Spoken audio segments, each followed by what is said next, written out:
ओम नमः शिवाय। श्री शिव महापुराण वायवी संहिता उत्तरखंड 35वां अध्याय। लिंग में शिवजी का प्राकट्य तथा उनके द्वारा ब्रह्मा विष्णु को दिए गए ज्ञानोपदेश का वर्णन। उपमन्यु बोले, हे कृष्ण, तदुपरांत वहाँ पर ब्रह्म तत्व का प्रतिपादक नादमय एकाक्षरात्मक शब्द ब्रह्म ओंकार प्रकट हुआ। उस समय ब्रह्मा तथा विष्णु उसे भी नहीं जान सके, क्योंकि उन दोनों का चित्त रजोगुण तथा तमोगुण से अच्छन्न था। तब वह एक अक्षर ओम, अ, उ, म इन 3 मात्राओं तथा आगे आधी मात्रा के द्वारा 4 भागों में विभक्त हो गया। उस जाज्वल्यमान लिंग के दक्षिण भाग में अकार, उत्तर में उकार और उसी तरह मध्य में मकार सुना गया। लिंग के शीर्ष भाग में अर्धमात्रात्मक नाद सुना गया। तब उस परम अक्षर प्रणव ओम के विभक्त होने पर भी वे दोनों देवता उस विभाजन के अर्थ को कुछ भी समझ नहीं सके। इसके वह बाद अव्यक्त प्रणव वेदों के रूप में परिणमित हो गया। उसका अकार ऋग्वेद, उकार यजुर्वेद, मकार सामवेद और अर्धमात्रात्मक नाद अथर्ववेद हुआ। सर्वप्रथम उस ऋग्वेद ने संक्षेप में अपने 10 विध तात्पर्य को प्रस्तुत किया। गुणों में रजोगुण, मूर्तियों में आदि मूर्ति ब्रह्मा, क्रियाओं में सृष्टि क्रिया, लोकों में भुरलोक, तत्वों में अविनाशी आत्म तत्व, कलाध्वों में निवृत्ति कला, पंच ब्रह्मों में सधोजात, लिंग के विभागों में अधोदेश, तीनों कारणों में बीज नामक कारण तथा अनिमा आदि सिद्धियों में स्थित चतुष्टि गुणात्मक ऐश्वर्यों में बौद्ध ऐश्वर्य। इस प्रकार 10 अर्थों से समन्वित ऋग्वेद के द्वारा समस्त विश्व व्याप्त हुआ। तदुपरांत यजुर्वेद ने अपने 10 विध तात्पर्यों को प्रतिपादित किया। गुणों में सत्वगुण, मूर्तियों में आदि मूर्ति विष्णु, क्रियाओं में स्थिति नामक क्रिया, लोकों में अंतरिक्ष, तत्वों में विद्या तत्व, कलाध्वों में प्रतिष्ठा नामक कला, पंच ब्रह्मों में वामदेव, लिंग विभागों में मध्य भाग, तीनों कारणों में योनि नामक कारण तथा ऐश्वर्यों में प्राकृत ऐश्वर्य। इस प्रकार यह विश्व यजुर्वेदमय है। इसके पश्चात सामवेद ने अपने 10 विध अर्थ का प्रतिपादित किया। गुणों में तमोगुण, मूर्तियों में आदि मूर्ति रुद्र, क्रियाओं में संहार क्रिया, तीनों लोकों में स्वर्ग लोक, तत्वों में उत्तम शिव तत्व, कलाध्वों में विद्या कला, पंच ब्रह्मों में अघोर ब्रह्म, लिंग विभागों में पीठोर्ध भाग, तीनों कारणों में बीजी नामक कारण तथा ऐश्वर्यों में पौरुष ऐश्वर्य।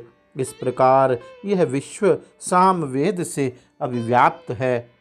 इसके उपरांत अथर्ववेद ने अपने निर्गुणात्मक उत्कृष्ट तात्पर्य का प्रतिपादन किया। मूर्तियों में सदाशिव की महेश्वर नाम वाली मूर्ति, क्रिया रहित परमात्मा शिव जी की होने वाली क्रियाओं में प्राणी मात्र के प्रति अनुग्रह रूपा क्रिया, जिसके कारण ही प्राणियों को मोक्ष लाभ होता है। लोकों में वह अलौकिक सोमलोक, जिसे अधिगत करने में वाग आदि इंद्रियों सहित मन भी असमर्थ हो लौट आता है।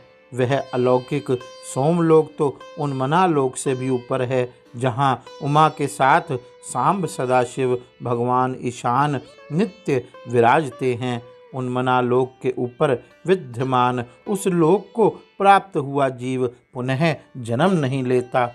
कलाओं में शांति कला तथा सभी कलाओं में अभिव्याप्त शांतितीता कला, पंच ब्रह्मों में तत्पुरुष तथा ईशान संज्ञक ब्रह्म, लिंग के विभागों में मूर्धा नामक विभाग, प्रणव के कल्पित अवयवों में नाद नामक वह अवयव, जिसमें आवाहन पूर्वक एकमात्र निष्कल शिव जी की ही आराधना की जाती है।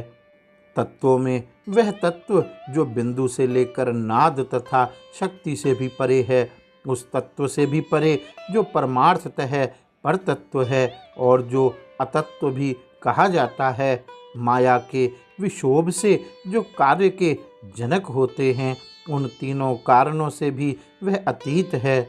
शुद्ध विद्या से परे जो महान ऐश्वर्य वाला अंत तत्व है, उससे भी परे जो सर्व विद्धीश्वर तत्व है, उससे भी परे वह तत्व है, किंतु वह सदाशिव से परे नहीं है।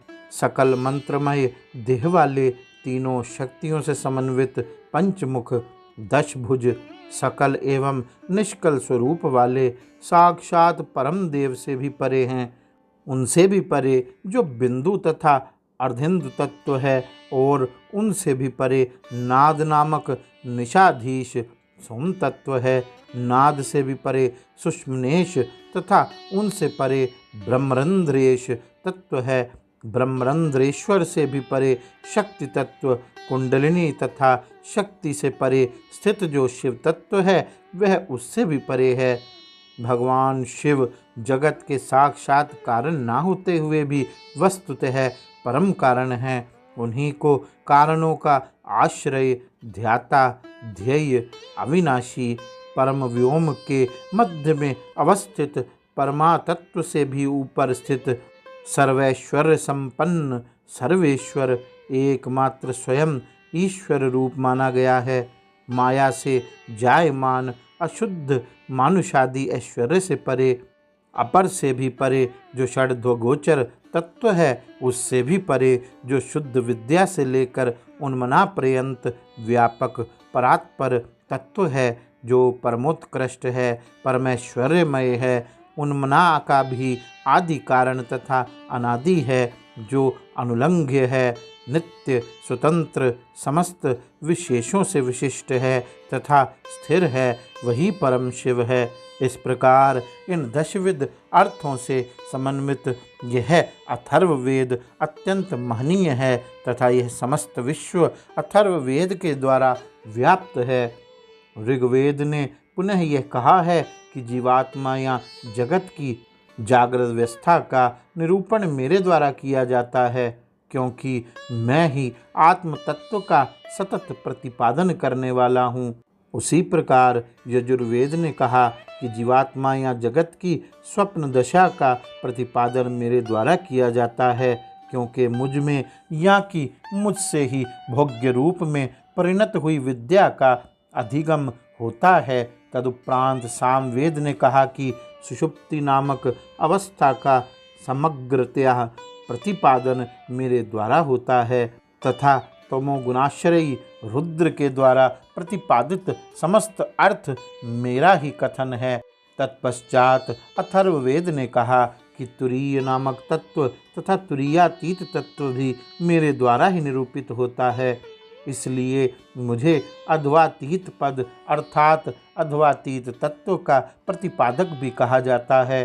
अध्वात्मक तत्व तीन हैं: शिव तत्व, विद्या तत्व तथा आत्म तत्व। ये तीनों ही परम पद की अभिलाषा वाले साधक को अध्वातीत तुरीय नामक तत्व का अनुसंधान करना चाहिए। यह तुरीय तत्व ही निर्वाण तथा परम पद कहा जाता है। गुण रहित होने के कारण यह तुरीय तत्व अध्वातीत भी कहा गया है तथा अध्वात्मक शिवादि तत्वों का यह विशोधक भी है।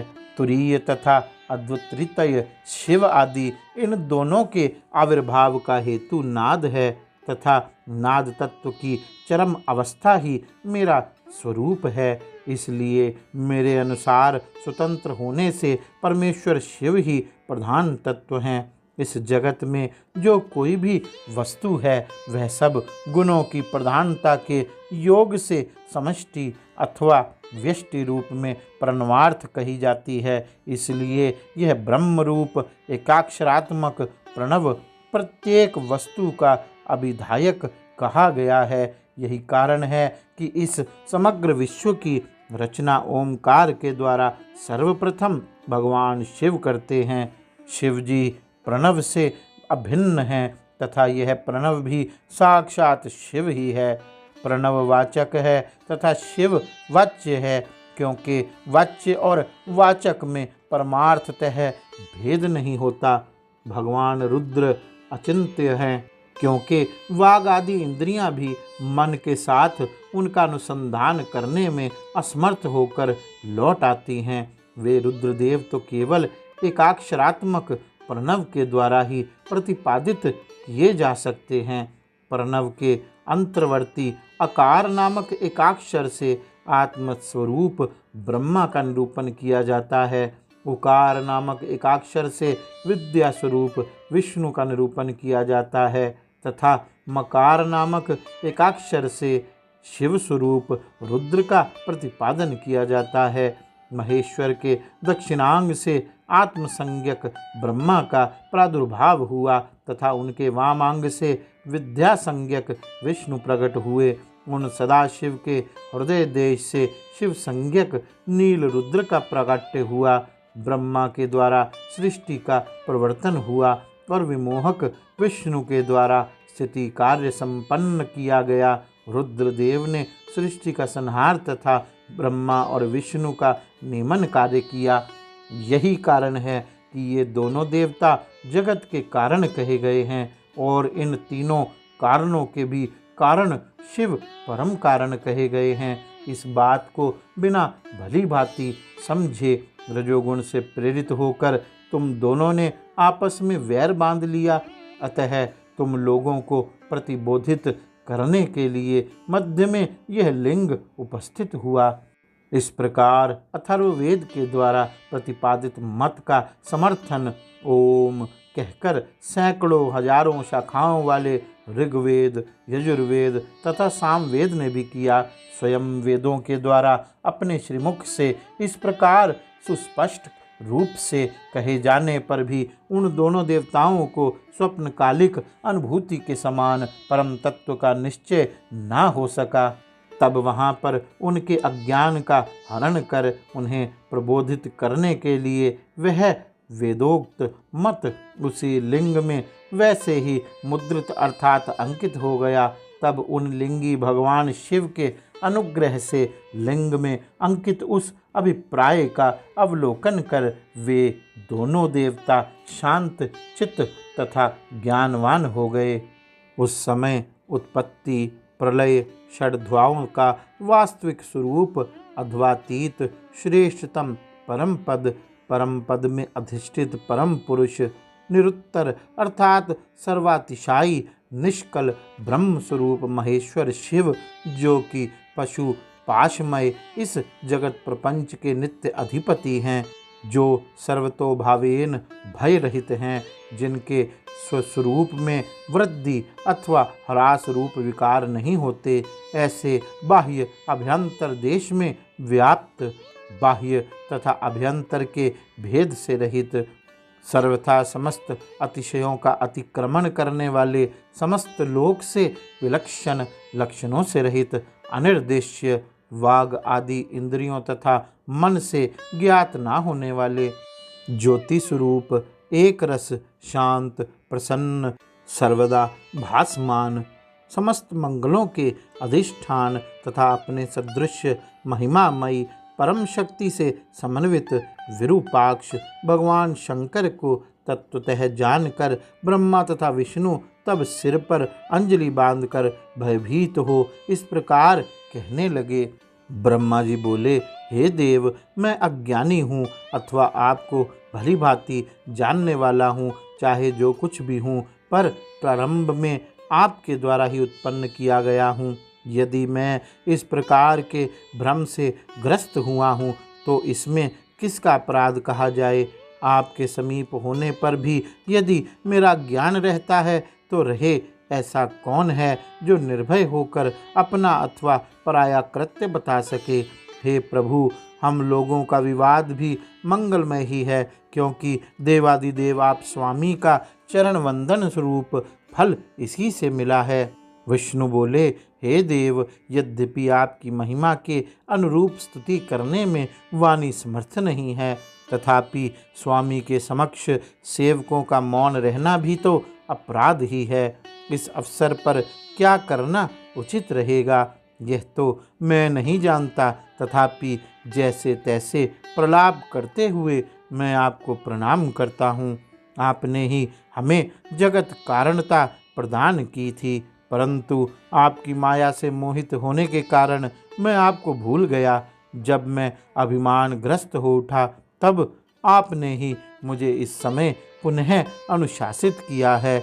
बहुत कुछ कहने से क्या लाभ हे ईश्वर, मैं अत्यधिक भयभीत हो गया हूँ, क्योंकि मैंने अपरिच्छिन्न स्वरूप वाले आपको परिच्छिन्न बताने का दुस्साहस किया है। आप महादेव को भयभीत लोगों के दुख का नाशक कहा जाता है, इसलिए हे शंकर, मेरे इस अपराध को आज आप क्षमा कर दीजिए। इस प्रकार उन दोनों लोकेश्वरों के द्वारा निवेदन किए जाने पर प्रसन्न हुए भगवान उन देवताओं पर कृपा करके मुस्कुराते हुए कहने लगे। ईश्वर बोले, हे वत्स विधे, हे वत्स विष्णु, तुम दोनों ही मेरी माया से मोहित होकर अपनी प्रभुता का अहंकार करने लगे और तुमने आपस में शत्रुता मान ली। तुम लोगों के वाद विवाद का पर्यवसान युद्ध में हुआ, तथापि उसमें निवृत्त नहीं हो सके। जगत के कारण स्वरूप तुम दोनों के अज्ञान तथा अहंकार से उत्पन्न हुई असहमति के कारण यह प्रजा सृष्टि विच्छिन्न हो रही थी।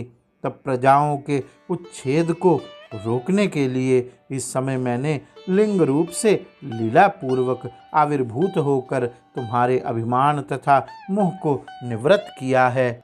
इसलिए बार बार के विवाद तथा लज्जा का पूर्ण रूप से परित्याग करके आप लोगों को ईर्ष्या से मुक्त होकर अपने अपने कर्तव्य का अनुपालन करना चाहिए।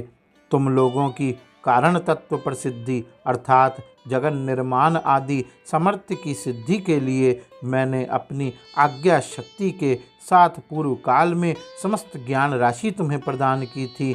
उसके साथ ही पंचाक्षरात्मक सूत्र नाम से प्रसिद्ध अत्यंत उत्कृष्ट मंत्र रत्न का भी मैंने आप लोगों को उपदेश किया था। आज वह सब कुछ तुम भूल चुके हो।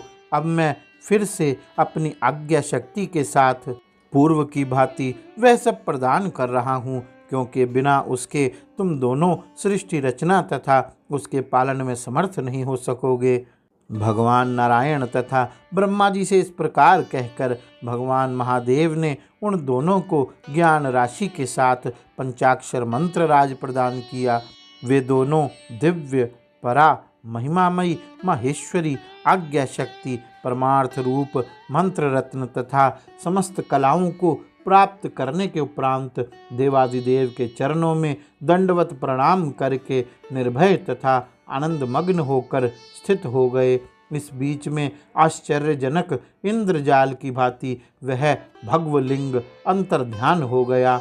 जब वे उसे देख नहीं पाए तो भावना के आहत सी हो जाने के कारण उस समय हाहाकार पूर्वक विलाप करने लगे। घटित हुआ यह वृतांत सत्य है या असत्य है, इस प्रकार परस्पर कहते हुए वे भगवान शंकर के अचिंतनीय ऐश्वर्य का स्मरण कर व्यथा रहित हो गए। उन्होंने उत्तम मित्र भाव से युक्त हो एक दूसरे का आलिंगन किया और संसार के कृत्यों को संपन्न करने के उद्देश्य से वे दोनों देवश्रेष्ठ अपने अपने धाम को चले गए। उसी समय से इंद्र आदि देवगण, असुरगण, ऋषिगण, मनुष्य, नाग तथा स्त्रियां ये सभी विधान पूर्वक शिवलिंग की प्रतिष्ठा करके लिंग मूर्ति में उन भगवान शिव की अर्चना करने लगे। गौरी शंकर भगवान की जय। ओम नमः शिवाय।